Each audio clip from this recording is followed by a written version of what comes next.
listening to the Create Smarter podcast. I'm the host for this episode, Kyle, and I'm joined by my two buddies, Connor and Tyler. How's it going, boys? Doing very good. How about yourself? I can't complain. It's a good time right now here at 5 Tool. We're having a blast. So we've done some pretty interesting stuff, but most of the things that we're doing are very kind of set in stages and little locations that are kind of already been there. But the reason we're having an episode today is to talk about one of the most, I would have to say, interesting locations we have ever streamed. And I'm putting streams in all caps from, because we streamed from a parking lot recently for one of our really cool hybrid events. So the RISD commencement, right? That's what it is, Tyler? Or what was it considered officially? So, RISD, the Rhode Island School of Design, their inauguration of a brand new president. So they brought in, like you said, in a parking lot. So for the folks that don't know where RISD is, so you'll hear us say RISD. RISD is the Rhode Island School of Design, a prestigious school for design. But the school is located in the heart of Providence, downtown Providence. Their campus, like many inner city schools, spans several blocks in the city itself. So when they came to us, they were looking to try to make it an inclusive event, and you'll hear that a couple of times throughout this conversation, but an inclusive event that really showed the community as a whole in Providence. Usually for their commencement, when kids are graduating, they've done that at I think it's the Dunkin' Donuts Center, which is just a big giant venue, but that's nowhere near campus, right? So they really wanted to make sure that everything was happening on campus. So they came to us and said, we basically want to have 5-6 different stages. Right. How can we do this? So that's what we kind of collaborated on and put it together for their inauguration of a brand new president. Now, it's interesting. I mean, for that type of movement, for something in a downtown location, how much time did you need kind of pre-show? Like, talk to me through the timeline of how everything went down, because it is shutting down streets. I mean, we witnessed it, right? It was a lot of police presence to kind of handle all the stuff. But like you said, it was gorgeous. It was a beautiful day for us at the shoot. Where it was located was so cool. You're on the water. You're seeing that, like, in Providence, had an energy, had a vibe to it all. But talk to me about the work that goes into leading up to something that's that cool of an event. Yeah, and I can't speak to too much of like the police and how they worked with the was down community. at the commissioner, and he was on the table, exactly. Trying to make sure, donuts. can we shut down these streets at different times? It wasn't really necessarily a part of that, but what I worked on really was they came and they said, look, our campus is on South Water Street and on Main Street. It's basically in between these two, picturesque streets in downtown Providence. On one side is along the Providence River, which goes right into the Atlantic Ocean, which is it's stunning. For anybody that's been down or hasn't been down to Providence before, in the summertime they do a thing called the water fire, where there's actually bowls of fire along the Providence River that they light up for people to come and see. So they wanted to try to incorporate that kind of feel and vibe as a whole to the inauguration. So what we did was we looked at it and said, okay, well, here are the different types of stages, and we'll call them stages and tents that we could go ahead and have for the event itself. And, working back, I mean, it was 4, 5, 6 months in the making since we first had the initial conversation to the time that we actually went live on stage. Things that kind of came about were what type of tent, how big of a tent. We talk about, they actually had a few different tents on campus, but the one that we're referencing was they landed on an 80 by 250 foot pole tent. Right. So think of a tent that you might have attended at a wedding on steroids, right? It was just, when you went in there, especially when we first got in there and it was empty, it was massive, and it was scary how big this thing was, because it was there to basically hold 1,000 people inside of a pole tent, which was incredible. So we worked out, I think when all was said and done, it was probably 4 or 5 months out in advance of the actual event. And we didn't do really any pre-recording. This was just planning and preparation of getting things lined up with what type of lighting are we going to have? Are we going to have things like captions? And we'll talk about that a little bit. Where the other tents, what time are people going to be coming to and from? What type of playlist, the different music that's going to be played in these other rooms when really nothing else is going on. So just all the teeny tiny little details to making sure that everything was crossed and dotted by the end of it when it came time to. Oh, and there was so many. I mean, just experiencing it from more of I was just kind of help at that event, but seeing it from that side, I mean, the amount of little I's you had to dot and T's you had to cross was amazing. But I mean, like you said, the reason we were brought in as a video production company was the inclusivity. And that's really where we help, right? I mean, not everyone can be in Providence, especially RISD that wanted to see this commencement of their new president, because her presence was awesome. Her speech, everything we got to see, The vibe as a whole was awesome. It was so It was really like a cool. celebrity. It was in like when they came in, we didn't really know what it was, but everyone in that tent knew who she was. And was happy she was there. Oh, and she was awesome. I mean, we loved it. I know you were best friends with her by the end of it, which was awesome. She's You were my buddy. Yeah, Absolutely. you were giving her the Beyonce mic. But back to the whole inclusivity. Talk a little bit about what they were trying to achieve. I mean, inclusivity to our audience could be multiple things, but RISD really kind of, I would have to say from my perspective, went above and beyond, which is more of where you're going to see more and more clients going, because it isn't just about that one event happening there. It's including everyone globally that wants to be involved in this type of stuff. It was trying to make it available and accessible for everyone, right? That was the goal. Whether you were in person, they wanted to make sure that they could try to get everybody involved so they can see things, so they could hear things, so that in case they were hearing impaired, they could also make sure that they had ASL, which you and I talked about beforehand, or if they could have some of the captions that happen to be up on stage. And we could talk about the process and the tech that was involved with that. But also the streaming portion of it was because they wanted to make sure that students inside their rooms and apartments on campus could see it. Friends and family could then see it far and wide. And then alums of this prestigious school could also then see and welcome folks as well. So part of it was streaming it out. So we had to make sure that we had internet from a parking lot. We could talk, going into the tech side of things. Power and internet are something that parking lots don't really have. We had to bring those things in.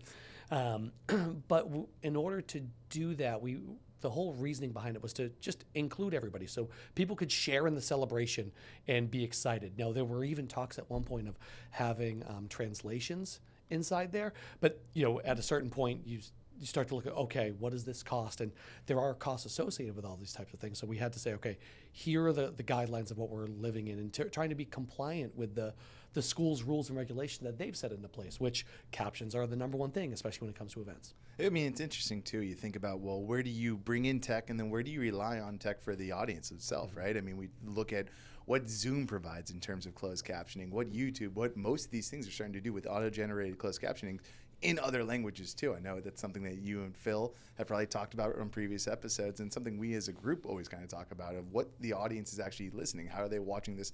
How do they consume the content, which is always an interesting thing. But let's talk about the content. You hinted at it a little bit. It's in a tent. You brought power and internet. What were we were streaming out the commencement. What did that consist of for the audience listening?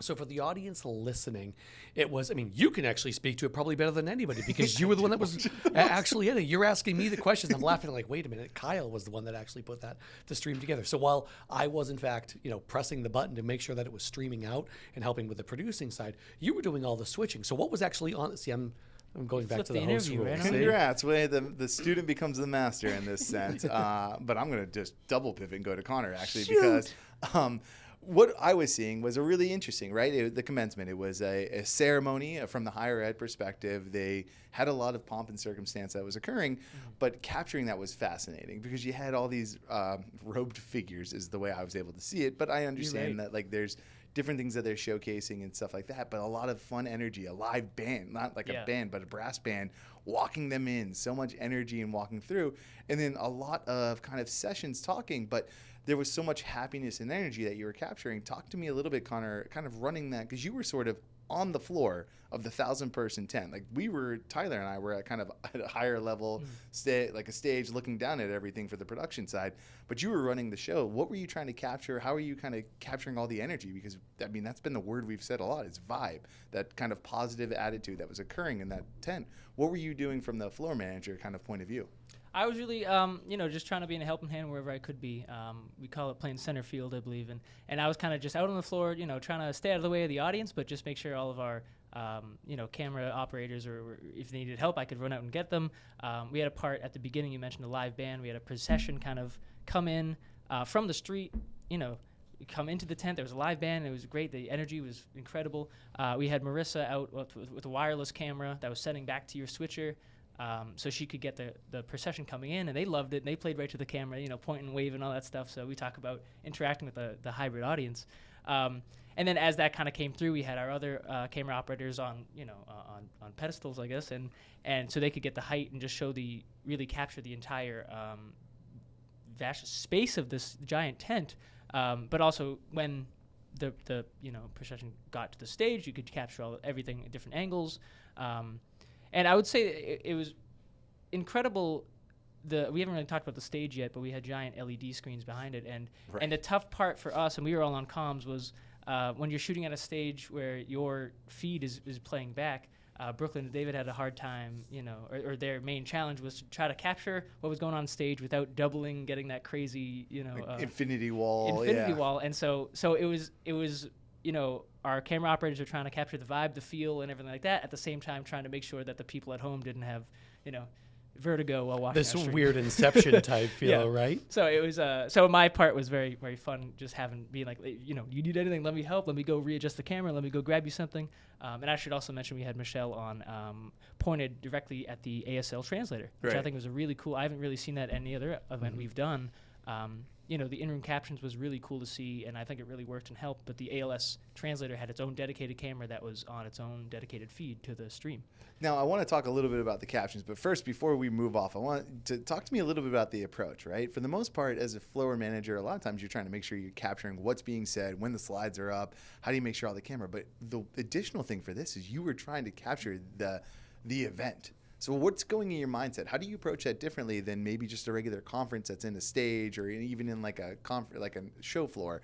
What are you doing differently? How are you kind of capturing that? How do you anticipate where the show's going, where the energy is going to be, where people are interacting and stuff? What were you doing, Connor? Yeah, luckily for us, it was a pretty, at least the first part was a pretty standard inauguration where it was like, okay, they're going to come in, someone's going to be at a podium, and there's people beside it. So I think we had, you kind of try to lay out roles before the event starts, and you go, okay, camera one, you're going to be primarily on this person on the podium and whoever's speaking. Camera two, we're going to have you switch from A to B, but mostly if there's reactions from the people besides the podium, we might have to turn you and get to the crowd, because again, we want to capture the room, want to capture the audience, want to capture that energy. So if the stage doesn't necessarily need 3 cameras, and I mentioned before Marissa was off to the side with the wireless, we could say, Marissa, break real quick, come down to the front, wrap around, and try to get some of the reactions, the shock, the claps, the laughter. And then at one point even they had Q&A, which was cool, so we could kind of turn the cameras, and so I think what I'm trying to say is having that ability to have freedom in your camera operators, whether they're stuck on sticks or they're wireless, gives the virtual audience a really good feel of what the people in person are experiencing. That's what I was just, if I can add on that, because I think you're spot on, because anybody can come in, take a camera and point it at the stage. And it's easy to go ahead and say, okay, I'm going to have this person speak, then this person speak, then this person speak. But the thing that I think our team did really well on site for this event specifically was get some of those cutaways, right? Those moments of levity, those moments of expression, of reactions from the crowd, from Crystal herself, who Crystal was the new president, right? When people were coming up and basically, before she took the stage and took the podium, several people came up before her and were, just singing her praises, waxing essentially, lyrical at the end of the day. But having kind of those reactionary shots to show her as she shakes her head and says thank you, and wipes her eye with a tissue. Those moments are what bring the event to life on a live stream for the folks at home that are watching, right? Exactly. And that's what my thought is just like you were helping someone who's sitting there in their college dorm really get the feel that we were getting from sitting, because we're sitting there watching, you're watching Crystal cry, you're watching them talk about her outfit, how amazing it is, and it was something that hit all of it. We're like, oh my God, she looks popped off. This was designed by someone at the school, right? Yeah. And then we show the person that designed it, right? Exactly. It's all those little things. Yeah, you in the audience would be looking at this because you could be able to feel it, and that's kind of the cool thing, the difference, the approach that we take that I really love here at 5 Tool is how you able to make a live event that's currently happening in a parking lot really feel like you were there, and not make it look like it's a parking lot. No one in the dorm room knew. Outside of the lines on the ground, right? When you'd actually look down, you say, "Oh, this is a spot," right? Between mustard and mayo, I heard recently. But I want to let's go. I'm going to break our necks in this kind of transition, but I want to talk about the captions because Tyler, I found that to be one of the more fascinating things. Usually in kind of video production, especially in the smaller scale, what a lot of audience have to do. They're relying on the technology that their users have, right? We couldn't do that because, as we said, we were in a parking lot with giant LEDs, and yes, the live stream audience had that stuff, but we still need to provide accessibility to everyone in that room. So talk to me about how we were able to provide that for the handy capable, or I don't know how to say it, but the hard of hearing, everyone that was involved that wasn't Folks that needed it. folks right? that needed Right. it. Yes. So talk. So it was interesting, right? So, we've all grown up over the course of the last couple of years within Zoom that has things like automated captions. YouTube has automated captions. When you turn on your television, the captions are just there, right? This is a little bit of a different situation because one, they need to be incredibly accurate, and two, they need to be almost real time because you don't want it to be, speaking and then have some sort of lag and say, wait a minute, I'm reading this, what are they saying? And then not being able to actually pay attention. Because if you actually look, it's not necessarily the folks that are completely deaf, it's the folks that are hard of hearing, right? So Right. they can still hear, they just need it as a supportive element, right? So the thing that we utilized in this, so EEG is what we typically use for our captions services.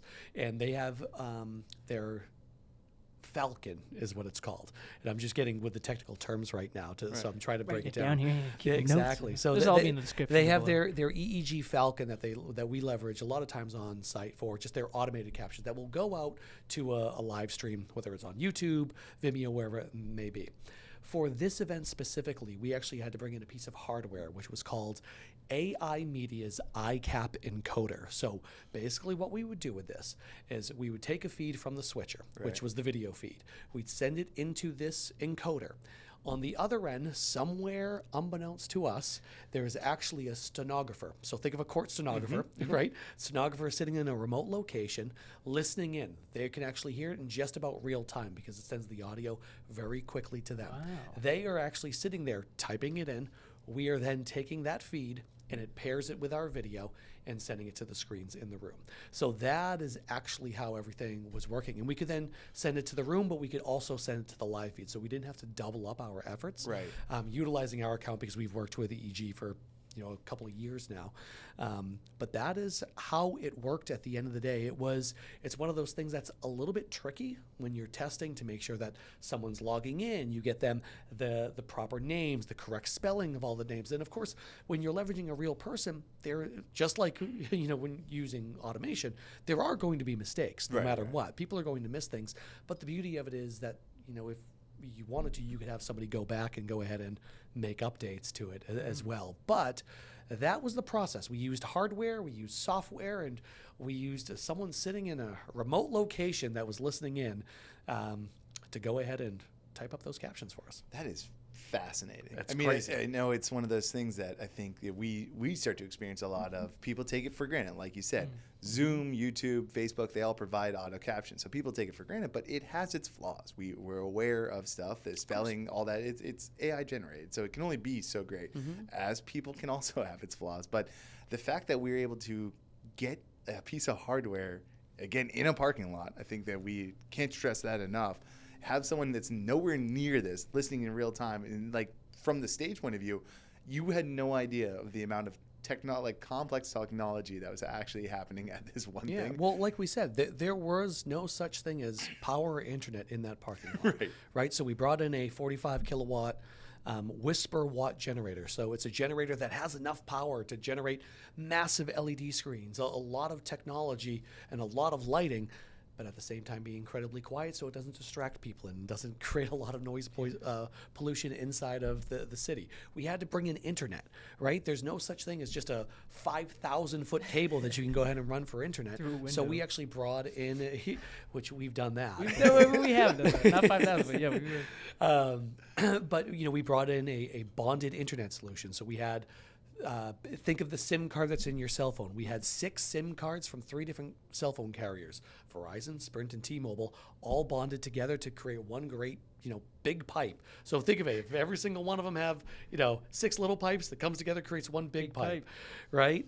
That way we can go ahead and have, a stable internet connection. And to be honest with you, it was great. We were getting about 15 to 17 megabit per second upload, which is what we need on our end, which is perfect to get the stream out. I will say at some points there was some interference, so our connection dropped off a little bit, but we were still able to go ahead and put together a perfect stream with it, it's just wild to think about how far technology has come. That's what I was going to say. It's going to be, you and I have been doing productions for 10, 15, like a couple of years. We've been live streaming since for a before while. Facebook had video. Yeah. Right? That's the way I like to put it. Bam. It is chaos. It's crazy of how far technology's come.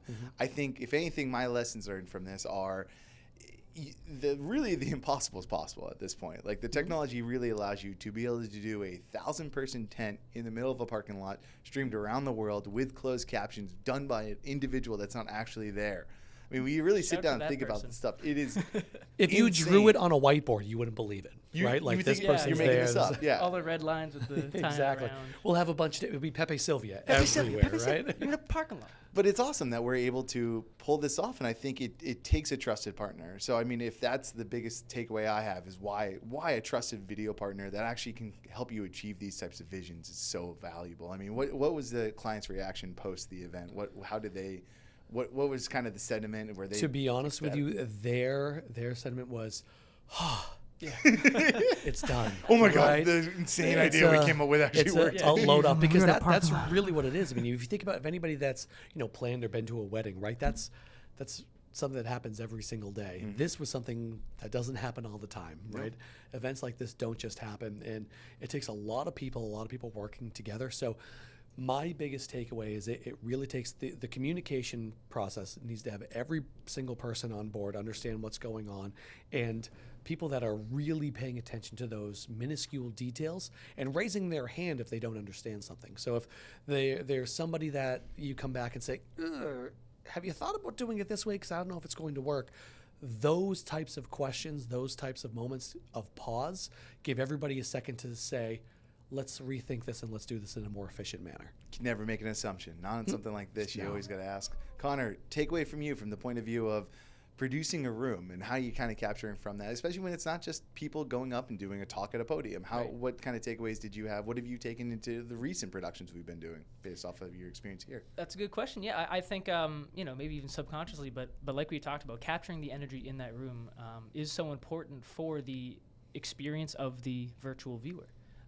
If they can't be there, maybe they wanted to be really bad, but they just couldn't make it, or it's too much fast or whatever. They can still have as much fun, or as much as they can, as much as we can allow them to, as the person who was in person at that event. So that, I think, was our number one goal, and I think we really knocked it out of the park as to best of our ability. And that speaks to the 5-tool guarantee of our great teamwork, I think, especially on site that day.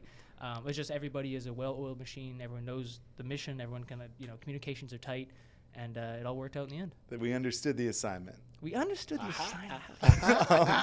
You guys, I mean, it was truly one of the really cool brag about it. Yeah. Like, we're about to approach Thanksgiving and family times, right? We're going to hit the bar with all our old friends. It was one of those productions where we're like, dude, we were in the middle of Providence streaming. It was such a cool thing. Tyler, you're the owner, so I don't know why I'm saying any of this, but it was awesome that you the work you took on and all the project management for this was incredible.